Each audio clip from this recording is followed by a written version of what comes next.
Hello, good morning to all. We have seen in previous lecture types of dip foundations. What is pile foundation? Where where it is used? Where the pile foundation is used? And where the suitable foundation for? तो ये सब हमने कल के lecture में देखा. उसमें से मैंने आपको बोला भी था कि deep foundation, what is deep foundation and where the what is pile foundation and where the pile foundation is used. That is the very important question in previous papers. In previous question papers you will see then बहुत सारे question paper में, मतलब 6 से 7 question paper में ये question दिया है, what is pile foundation and where pile foundation is used. Okay, so मैं फिर से एक बार डिप फाउंडेशन के टाइप्स आपको बता देती हूँ. Piles, there are three main types of deep foundations: piles, caissons and cofferdams. In piles there are depending upon the functions and depending upon the materials, depending upon the functions: bearing piles, friction piles, sheet piles, anchor piles, batter piles, fender piles, compaction piles, and depending upon the material: timber, concrete and steel piles. So we will start today from the bearing piles depending upon the functions. Bearing piles देखने से पहले what is pile foundation? What is pile foundations? It is a foundation system that transfers loads to a deeper and compact soil layer. Generally, pile foundation is used if the structure is situated on seashore or riverbed and if the topsoil has poor bearing capacity. कल मैंने आपसे discuss किया था कि pile foundation हम कहाँ पे generate करेंगे, क्यों जनरेट करेंगे, क्योंकि सॉइल का जो SBC है, safe bearing capacity, is very poor, right. मतलब सॉइल, जो एरिया में सॉइल बहुत ही सॉफ्ट है या सॉइल का SBC मतलब बहुत ही पुअर है, तो that means it is a one type of sand, loose soil जिसको हम बोलेंगे. It is a one type of sand जिसको हम लूज सॉइल भी बोल सकते हैं. तो वहां पे वैसे एरिया में जैसे कि समंदर साइड पे या फिर रिवर बेड पे हमें क्या करना पड़ेगा, पाइल फाउंडेशन गाड़ना पड़ेगा. पाइल फाउंडेशन कैसा रहता है? पाइल फाउंडेशन मैंने आपको कल बताया था कि मैं डायग्राम दिखाऊंगी. मैं डायग्राम आपको दिखा रही हूँ. ऐसे पाइप के जैसे रहते हैं पूरे पाइल फाउंडेशन. ये तो डायमीटर इधर आपको बहुत ही स्मॉल दिख रहा है, लेकिन ऑन साइट जब आप देखेंगे तो उसका जो डायमीटर है वो इतना बड़ा रहता है. डायमीटर बोले या उसका जो पूरा पाइल फाउंडेशन जो बनाते हैं तो वो बहुत ही बड़े एरिया में बहुत ही बड़ा उसका डायमीटर या बहुत ही बड़ा उसका एरिया रहता है. तो ऐसे पाइप के जैसे डायरेक्टली ये ग्राउंड लेवल है, ये वाला ग्राउंड लेवल है, ग्राउंड लेवल के नीचे पूरा पाइल्स को गाड़ देंगे. और यहाँ पे so you can see here top of the pile, it is pile cap on the top of pile, वो and pile cap के ऊपर कंस्ट्रक्ट द कॉलम, राइट. तो ऐसे पाइल को जमीन में गाड़ना है बिलो ग्राउंड लेवल, जब तक हार्ड स्ट्राटा अवेलेबल नहीं होता वहां तक पाइल को गाड़ना है. एंड जमीन के ऊपर, ग्राउंड लेवल के ऊपर जस्ट और below the ground level pile cap रहता है और उसके ऊपर कॉलम को कंस्ट्रक्ट किया जाता है. तो that is the bearing pile. In friction pile also the same things. Pile को बिलो ग्राउंड लेवल गाड़ना है उसके ऊपर पाइल कैप रहता है एंड उसके ऊपर कॉलम को कंस्ट्रक्ट करना है एंड कॉलम के ऊपर पूरा स्ट्रक्चर, कॉलम के ऊपर बीम, बीम के ऊपर स्लैब एंड पूरा बिल्डिंग स्ट्रक्चर। तो अब हम स्टार्ट करेंगे। Let's start bearing pile. Now you all understand what are the types of deep foundation. There are main three types of deep foundation. First is piles, caissons and cofferdams. In piles there are distribute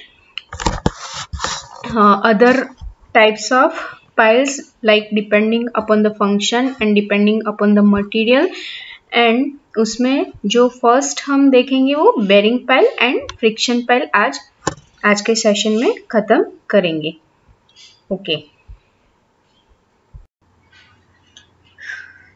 so classification of piles depending upon the functions. First is bearing piles. These are driven into the ground until a hard stratum directly supported on hard base and pile act as pillar to transmit the load. अब जैसे कि मैंने आपको बताया,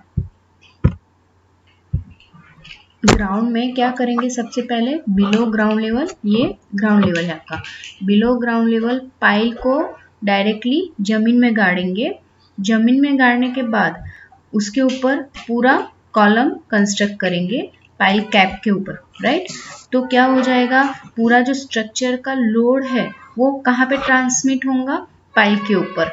and pile कैसे act करेगा, like as a pillar, like as a column और pillar. Pillar मतलब कॉलम टाइप, लेकिन पिलर एंड कॉलम में डिफरेंस क्या है, पिलर जो है वो ब्रिक नहीं तो स्टोन मैसनरी से बने रहते हैं और कॉलम जो है वो आरसीसी बेस्ड रहते हैं, रेनफोर्स कंक्रीट। तो कैसे एक्ट करेगा, पाइल पूरे पिलर के जैसे एक्ट करेगा और जो पूरे स्ट्रक्चर का लोड है वो पाइल के ऊपर ट्रांसमिट हो जाएगा, बराबर है। तो this is called as a bearing pile.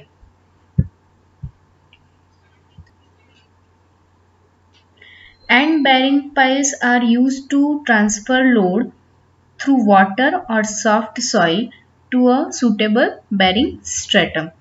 जहां तक पाइल कहाँ तक गाड़ेंगे, जहां तक उसको हार्ड स्ट्राटा अवेलेबल नहीं होता, हार्ड बेस उसको अवेलेबल नहीं होता, सपोर्ट, पाइल को भी एक सपोर्ट चाहिए ना।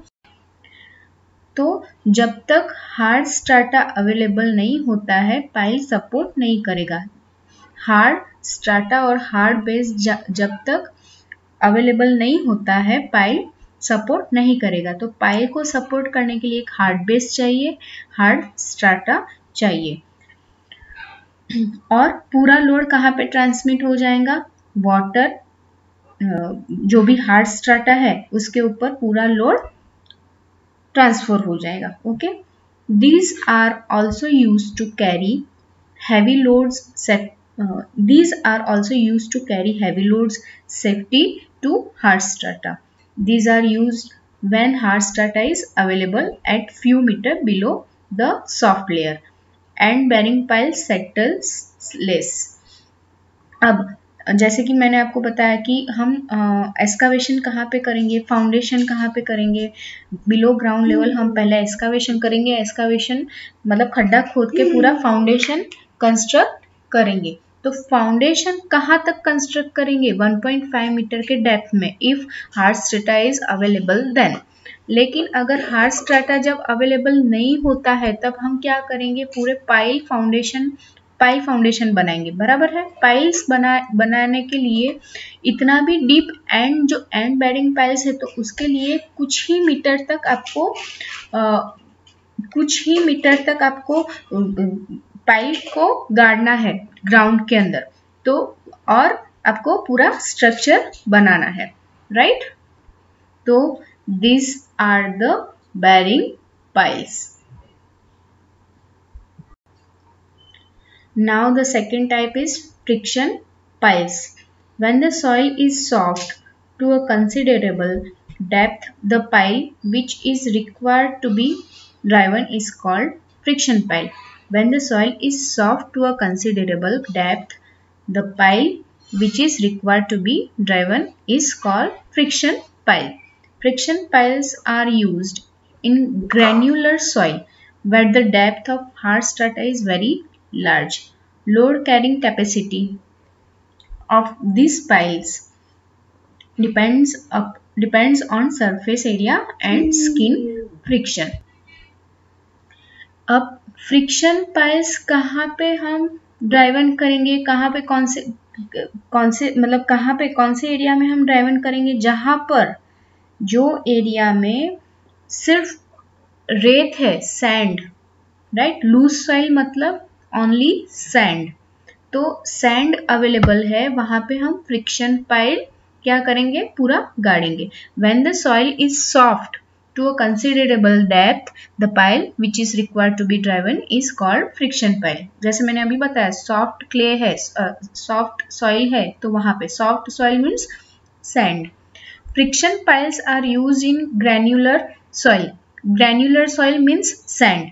When the depth of hard strata is very large, जहां पर हार्ड स्ट्राटा जो है वो डेप्थ बहुत ही डीपली है, मतलब हार्ड स्ट्राटा अवेलेबल नहीं रहता ऐसे ग्रैन्युलर सॉइल में.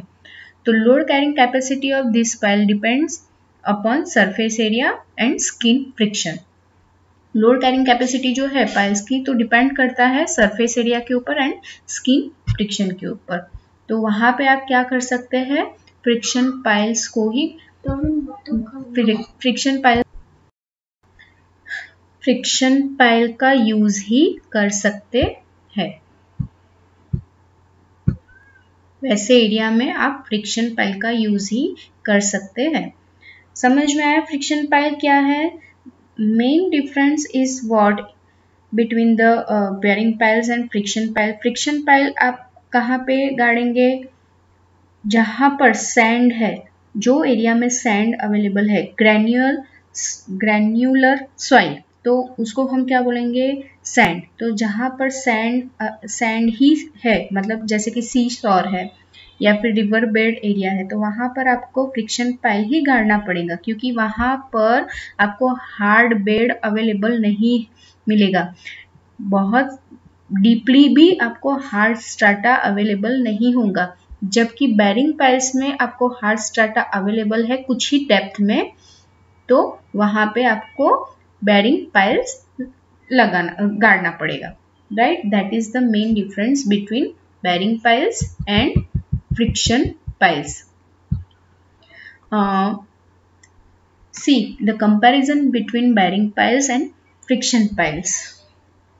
ओके, ये जो कंपैरिजन है वो बहुत एग्जाम में बहुत बार आया है, 2 से 3 बार आया है. Bearing piles, difference between bearing piles and friction pile, तो ध्यान से देखना. और bearing piles and friction pile भी एग्जाम में 2 बार 2 क्वेश्चन पेपर में पूछे गए हैं अब तक, तो ध्यान से देखो. What is bearing piles, what is the difference between bearing piles and friction piles. Bearing piles are driven into the ground up to a hard strata. Below ground level कहाँ? Bearing piles कब तक आपको below ground level करना है, जब तक hard strata available नहीं होता, एंड हार्ड स्ट्राटा कुछ ही डेप्थ में आपको मिल जाता है, वहां पर आपको बेयरिंग पाइल्स गाड़ना है. एंड फ्रिक्शन पाइल्स कहाँ तक आपको गाड़ना है, it is not required to drive friction pile up to hard strata. मतलब फ्रिक्शन पाइल में हार्ड स्ट्राटा अवेलेबल ही नहीं है. क्यों? क्योंकि वहां पर ग्रैन्युलर सॉइल है, राइट. तो वहां पर आपको फ्रिक्शन पाइल गाड़ना है. Second point, the load is taken by the hard strata. The load is taken by the hard strata, and इसमें फ्रिक्शन पाइल में load is taken by the friction develop between sides of the piles and surrounding grounds. Load कहाँ तक लेगा, hard strata जब available होगा तो वो automatically bearing piles का लोड ले सकता है, बराबर, in bearing piles. And in friction piles load आप कहाँ तक लेगा, लोड लेगा ही नहीं। क्यों? क्योंकि बेस जो है हार्ड बेस ही अवेलेबल नहीं है, वहां पे सैंड होने के कारण हार्ड बेस अवेलेबल नहीं है। इसीलिए क्या करना पड़ेगा, ग्राउंड में फ्रिक्शन जनरेट करना पड़ेगा। फ्रिक्शन कैसे जनरेट करेंगे, फ्रिक्शन पाइल के थ्रू जो साइड्स रहती है, तो ग्राउंड के साइड्स एंड फ्रिक्शन पाइल्स के साइड्स के बीच में एक क्या करना पड़ेगा, फ्रिक्शन डेवलप करना पड़ेगा एंड देन आपको सपोर्ट जनरेट करना पड़ेगा। तभी तो फ्रिक्शन पाइल सपोर्ट जैसे मिलेगा उसको ग्राउंड के साइड का, तो तभी तो वो क्या हो जाएगा, तभी तो हम गार्ड पाएंगे ना, और पूरा जो लोड है वो उसके ऊपर ट्रांसमिट हो जाएगा, right. So the next point is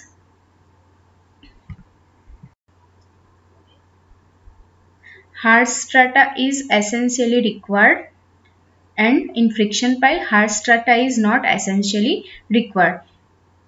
क्यों? Why? Because in friction pile हम क्यों friction pile लगाएंगे? Because there are no hard base, right? hard base ही नहीं है, hard strata ही नहीं है.